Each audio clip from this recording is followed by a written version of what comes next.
بسم اللہ الرحمن الرحیم۔ السلام علیکم۔ شیطان ہر دور میں میدان میں اپنی کلاڑی اتارتا رہا ہے۔ ان گمراہوں کو کبھی کامیابی نہیں ملی۔ حضور پاک صلی اللہ علیہ وسلم کی ختم نبوت پر امت نے کبھی کوئی سمجھوتا نہیں کیا۔ ہر جھوٹے مدعی نبوت کو امت نے مسترد کر دیا ہے اور اس کے خلاف پوری طرح جہاد کر کے اس فتنے کو ختم کیا۔ ان فتنہ پردازوں میں سب سے خطرناک مسیلمہ کذاب تھا۔ مسیلمہ کا تعلق قبیلہ بنو حنیفہ سے تھا۔ یہ شخص بہت دھوکے باز، عیار، مکار اور چرب زبان تھا۔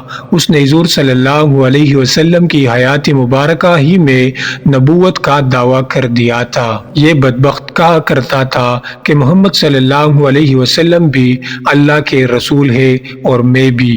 نبی اکرم صلی اللہ علیہ وسلم نے اسے کذاب قرار دیا تھا۔ اس کا ایک خط تاریخ کی کتابوں میں منقول ہے جس میں اس نے دعویٰ کیا تھا کہ وہ حضور صلی اللہ علیہ وسلم کے ساتھ شریک نبوت بنایا گیا ہے۔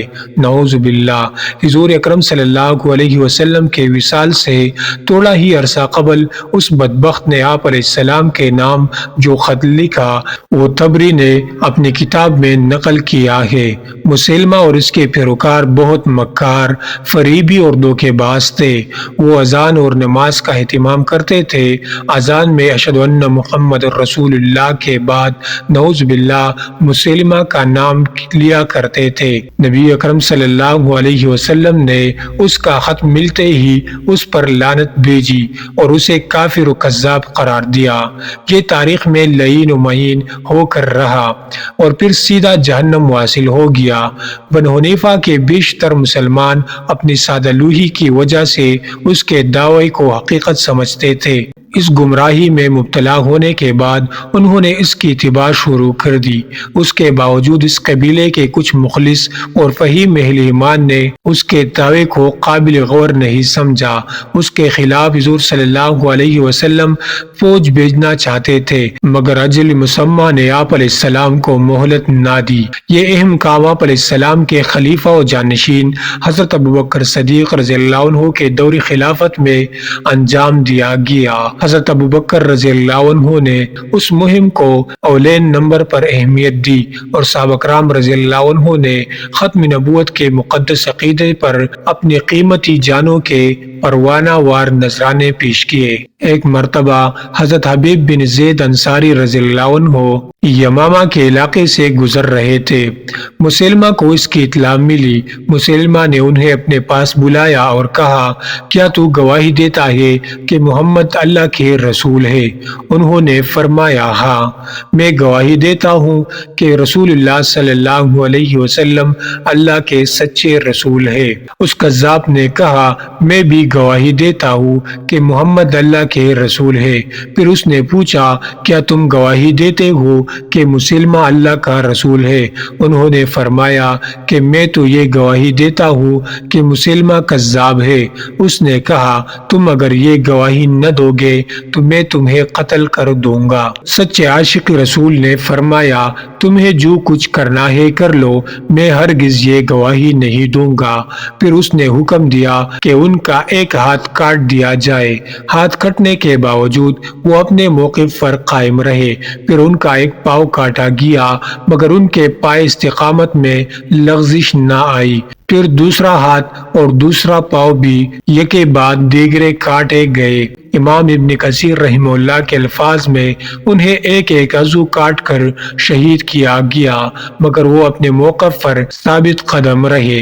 مدینہ منورہ میں یہ خبر پہنچی تو خلیفۃ الرسول حضرت ابوبکر صدیق رضی اللہ عنہ اور صحابہ کرام بہت زیادہ غمزدہ ہوئے مگر شہید ختم نبوت کی اس مشکل ترین کیفیت میں جرأت و استقامت نے ہر مومن کو مطمئن کر دیا۔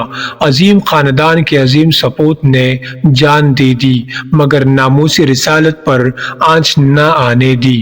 یہ واقعات لکھے ہوئے کسی شاعر کا ایک ترانہ بے ساختہ زبان پر آ گیا اور قلم و کرتاس بھی جھوم اٹھے۔ تمہارے یادی بسی ہے دل میں، افق کے اس پار جانے والو، عظیم ہو تم، عظیم ہو تم، صلیب پر مسکرانے والو۔ خلافت سنبھالتے ہی حضرت ابوبکر صدیق رضی اللہ عنہ نے اکرمہ رضی اللہ عنہ کو ایک فوج دے کر روانہ کیا اور حکم دیا کہ تمہارے پیچھے شرحبیل بن حسنہ رضی اللہ عنہ ایک مزید دستہ لے کر آ رہے ہیں، ان کے آنے تک جنگ شروع نہ کرنا، البتہ جب وہ پہنچ جائے تو مسلمہ پر حملہ کر دینا۔ اہل یمامہ نے مضبوط قلعے تعمیر کر رکھے تھے اور مسلمہ کے پاس گرد نواح سے مختلف قبائل کے مرتدین اور جنگو بھی ہتھیار بند ہو کر پہنچ چکے تھے۔ حضرت اکرمہ رضی اللہ عنہ اور ان کے ساتھی جب اس علاقے میں پہنچے تو کسی حکمت کے پیش نظر انہوں نے حضرت شرحبیل رضی اللہ عنہ اور ان کے ساتھیوں کا انتظار کرنے کی بجائے مسلمہ سے جنگ چھیڑ لی۔ چونکہ ان کی تعداد کم تھی اور دشمن پہلے سے تیار بیٹھا تھا، اس لیے مسلمانوں کو وقتی طور پر پسپا ہونا پڑا۔ اس میں صحابہ کرام رضی اللہ عنہم کے اخلاق و جرات کے باوجود اللہ کی کوئی مصلحت تھی جسے وہی جانتا ہے۔ حضرت ابوبکر رضی اللہ عنہ کو جب یہ اطلاع ملی تو انہوں نے ایک خط میں سرزنش کرتے ہوئے فرمایا کہ تم نے کیوں عجلت سے کام لیا اور شرحبیل رضی اللہ عنہ کے پہنچنے سے قبل جنگ کیوں چھیڑ دی؟ خیر جو مقدر تھا وہ ہوا۔ اب واپس مدینہ آنے کے بجائے مہرہ اور عمان کے مرتدین کے خلاف لڑنے کے لیے حذیفہ اور ارجفہ رضی اللہ عنہم سے جا ملو، اور جب وہاں سے فارغ ہو جاؤ تو پھر حضرت موت اور یمن کے مرتدین سے لڑنے کے لیے مہاجرین ابی امیہ رضی اللہ عنہ کے پاس چلے جانا۔ اس عرصے میں حضرت خالد بن ولید رضی اللہ عنہ بھی اپنی مہمات سے فارغ ہو چکے تھے۔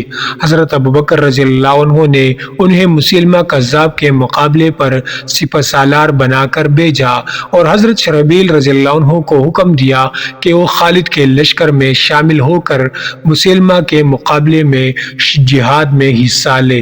حضرت خالد رضی اللہ عنہ کے لشکری تو پہلے سے ان علاقوں میں موجود تھے۔ آپ رضی اللہ عنہ بھی دربار خلافت سے حکم ملنے پر مدینہ سے تیز رفتاری کے ساتھ محاذ کی طرف روانہ ہو گئے۔ ان کی مدد کے لیے مدینہ سے انصار و مہاجرین صحابہ پر مشتمل 2 دستے مزید روانہ کیے گئے۔ ان صحابہ کرام رضی اللہ عنہم میں بہت سے حفاظ قراء بھی شامل تھے اور وہ اصحاب بھی بڑی تعداد میں تھے جو بدر، واحد اور احزاب و حنین کے معرکوں میں حضور صلی اللہ علیہ وسلم کے ہمراہ جہاد میں حصہ لے چکے تھے۔ اصحاب بیعت رضوان کی ایک تعداد بھی اس مقدس و مبارک فوج میں شامل تھی۔ مہاجر صحابہ کرام رضی اللہ عنہم کے امیر حضرت ابو حذیفہ رضی اللہ عنہ اور انصار کے امیر حضرت ثابت بن قیس رضی اللہ عنہم تھے۔ فوج کے علم بردار عمر بن خطاب رضی اللہ عنہ کے بھائی حضرت زید بن خطاب مقرر کیے گئے۔ حضرت ابوبکر رضی اللہ عنہ نے اپنی دعاؤں کے ساتھ ان کو مدینہ سے باہر آ کر الوداع کہا۔ مسلمہ کذاب کے مقابلے پر لڑی گئی جنگ کو جنگی یمامہ کہا جاتا ہے۔ یہ تاریخ اسلام کے عظیم ترین معرکوں میں شمار ہوتی ہے۔ حضرت خالد رضی اللہ عنہ اپنی فوج کو لے کر اس علاقے میں پہنچے تو دیکھا کہ مسلمہ 40,000 جنگجو اپنے گرد جمع کیے اپنے قلعے کے باہر اقربا کے مقام پر خیمہ زن ہے۔ اس کے سامنے کھلے میدان میں حضرت خالد رضی اللہ عنہ نے بھی پڑاؤ ڈالا۔